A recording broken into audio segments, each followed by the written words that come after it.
నేను బాలింత్రాలకి బీరకాయ వేపడం మీకు చూపిస్తున్నాను. బీరకాయ ఎలా వేపాలో ఇప్పుడు పిల్లల తల్లులు ఉంటారు కదా, బాలింత్రాలు, పచ్చి బాలింత్రాలు, వాళ్ళకి మట్టికి కంపల్సరీ ఇలాగే చెప్తామమ్మా.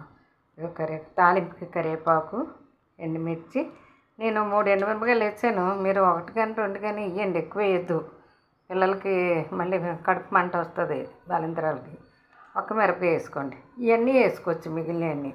మినపప్పు, జీలకర్ర, కరివేపాకు, ఒక పెద్ద ఎల్లుల్లిపాయ ఒలిసేసి ఈ బీరకాయ ముక్కలు నేను తొక్కలతో కోసానులేండి. 1/2 కేజీ ఎక్కువ కాదు, అంటే నారు తీసి తొక్కతో కోసాను.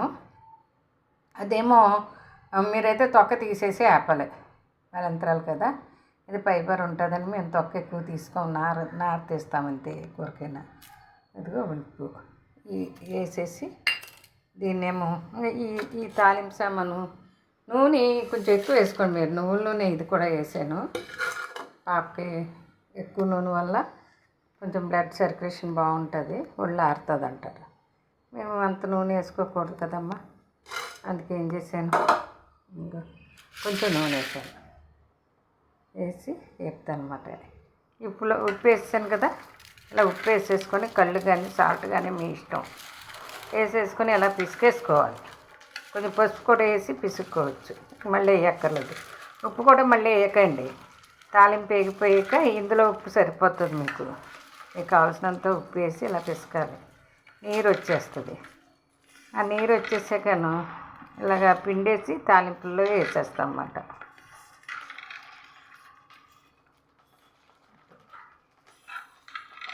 బాగుంటుంది కూర. ఎల్లిపాయ గుడ్లు ఎక్కువ వేసుకుంటే రుచి, పిల్లలు కమ్మగా తింటారు వాళ్ళు. బాలింత్రాలు నేను తొక్క ఉంచాను గట్రా గ్రీన్గా ఉంది, మీరు తొక్క తీసి ఉండండి వాళ్ళకి. మనమైతే తొక్కతో నారు తీసి తొక్కతో అయితే ఫైబర్ ఉంటుంది. ఇలాగా పిండేస్తాను అన్నమాట.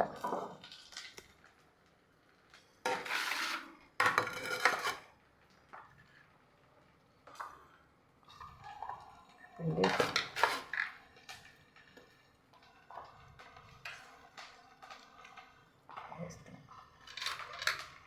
నీరు వచ్చేస్తుంది, బేగా వేగిపోతుంది, మగ్గిపోతుంది. ఇంకా మీరు ఉప్పు వేయద్దు ఇందులో, ఇంకా సరిపోతుంది ఉప్పు. కొంచెం పసుపు వేసుకోవాలి, నేను వేయలేదు, ఇంకా వేస్తాను వేయనప్పుడు. ఈ తాలింపు సామాను వేసేసుకొని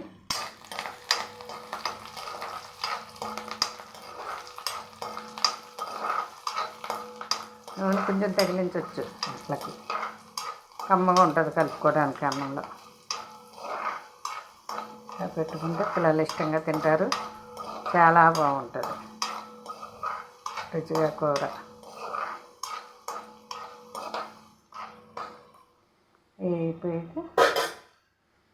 ఈ ముక్కలు తీసుకొచ్చి అందులో వేసేస్తాను అన్నమాట. తాలింపు సామానులోనే తాలింపు సామాను వేగిపోయింది, ఈ ముక్కలు వేసేస్తాను. వేసేసి ఇలా తీసుకొచ్చి వేపుకుంటే, ఎక్కువ హైలో పెట్టుకోకండి, సిమ్లో పెట్టి వేగితే మగ్గుతుంది. నీళ్ళు వేయం కదా, ఆ నూనెతోటే సిమ్లో పెట్టి వేపితే మగ్గుతుంది, సూపర్గా ఉంటుంది కూర. అందరూ తినచ్చు, మామూలు వాళ్ళు కూడా తినవచ్చు. అయితే మేము మామూలు వాళ్ళకైతే ఎల్లుల్లిపాయ కొట్టేసేస్తాం, ఎల్లుల్లిపాయ పలంగా అలా ఒలిసి వేసుకుంటే టేస్ట్. ఇలా పసుపు వేసేసి, ఇందాక వేయలేదు మనం, అలా ఉప్పు కలిపినప్పుడు పసుపు పొడి వేసి ఇలా అనిపిస్తే బాగానే ఉంటుంది. లేకపోతే ఎలాగైనా వేసుకోవచ్చు, ఎలాగైనా తప్పు లేదు. ఇది కొంచెం ఇలా మగ్గనిచ్చేసి, అంటే సిమ్లో పెట్టి మగ్గనివ్వాలి, మగ్గుతుంది. చక్కగా నూనె తేలేక దగ్గరికి అయిపోతుంది, కూర అంతా దగ్గరికి అవుతుంది. ఆ దగ్గరికి అయ్యాక మీరు స్టవ్ కట్టేసుకోవచ్చు. నేను తొక్కతో ఉండటం వల్ల కొంచెం లేట్గా ఎగుతుంది.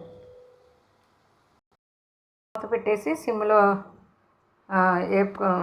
సిమ్లో మంట అలాగా బాగా ఫ్లేమ్ తగ్గించి సిమ్లో ఉంచితే అలా మగ్గిపోతుంది, ఆవిరి వచ్చి. మూత పెట్టేసాం కదా అన్నమాట. అదిగమ్మా అలాగ అవుతుంది.